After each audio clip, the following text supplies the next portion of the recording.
Have with us Bessma Momani.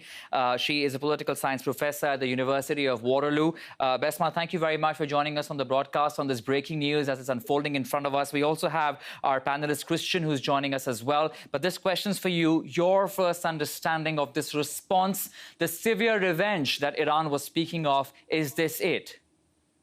Well, it depends on what comes next, because, of course, this is not it if Donald Trump responds to this. I think the real key factor will be whether or not there are U.S. servicemen and women that were killed in that base. That's really, I think, the red line for Trump. He's made it clear, very, very clear several times. So that's what we're waiting for.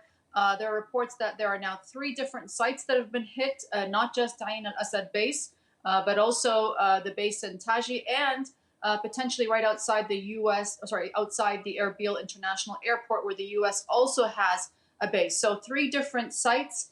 There's been, of course, a lot of troop movement in the past few days that we've heard that the Americans, including us, of course, the Canadians, trying to get out of harm's way.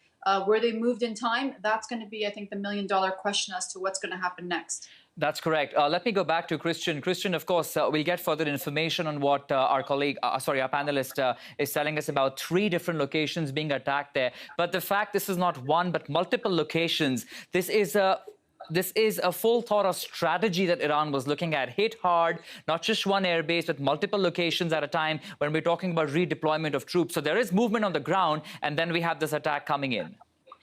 Yeah, I think the tea leaves remain to be read to what extent Iran will subsequently escalate, whether this is going to start to be a nightly activity, whether Iran's also going to look at kinetic strikes, for instance, against partner countries such as Saudi Arabia or Israel, which has the capacity to strike, whether we see asymmetric attacks against U.S. assets elsewhere, or possible either attacks or attempted taking over of tankers, for instance, in the Strait of Hormuz.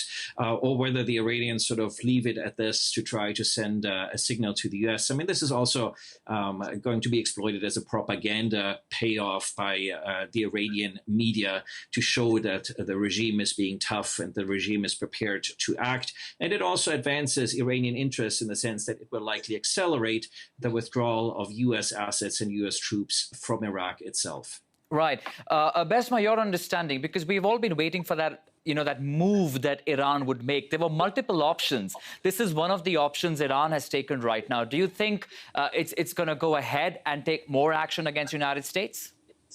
Again, no, I think that, this is what flurry of activity we see would end tonight from the Iranian side. The question will be what happens in terms of the response there. This is why this tit for tat is so awful and so escalatory, because there's so much calculation, but almost miscalculation that comes into this tit for tat kind of policy. So we have to wait and see, are there officials or are there U.S. service people being killed in those bases? There are reports coming through right now that perhaps Iraqi military folks in those bases have been killed. That probably will not, raise an eyebrow for Trump, unfortunately, but he will respond. If there's an American killed on those bases, I think that's when, frankly, you won't be able to hold Trump back from really wanting to attack Iran, in my humble opinion. All right. Bessma, can you throw some more light on these bases that you're speaking of? Because we do understand at least one of them is one of the largest U.S. air bases in the region in Iraq. What more do we know of how this was being used and the number of personnel that were initially present on these air bases before the repositioning really happened? Bessma. So the Americans never reveal, obviously, for security reasons, how many personnel are at each particular base or camp. That's an obvious, security parameter that they're very keen on. We know that 5,000 troops exist in Iraq. We know that there are widespread numbers. Remember here, there are no, Iraqi and American forces have been working together. So in many cases, these are not just solely American bases. They are basically cooperative bases where both the Americans and the Iraqis work together, and in some cases, NATO allies like ourselves are a part of.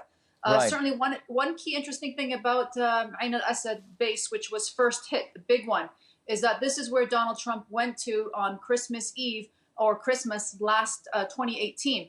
And that was a very important visit. He took a lot of, obviously, interesting photos in the middle of the night. It raised a lot of eyebrows in Iraq because he made no courtesy visit to the capital or to even tell the Iraqi officials that he was in town.